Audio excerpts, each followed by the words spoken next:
Approximately 10:45 this morning, New York State Police got called to the report of a pedestrian train accident here in the town of Byron.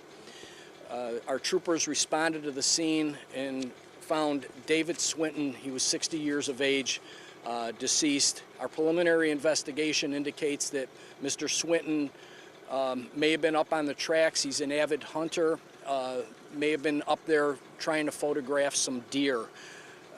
He was in close proximity to the train and subsequently was hit.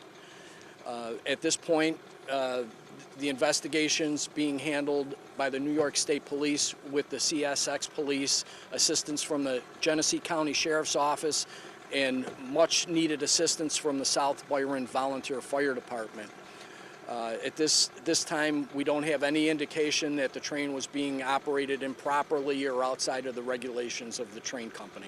CSX, the state police, the sheriff's office, the fire department, everybody, you know, stay away from the train tracks, especially an active line when they're moving, because accidents like this do happen. We don't like to see it right now. This is just a tragic accident. There's no indication of any criminal wrongdoing at this point.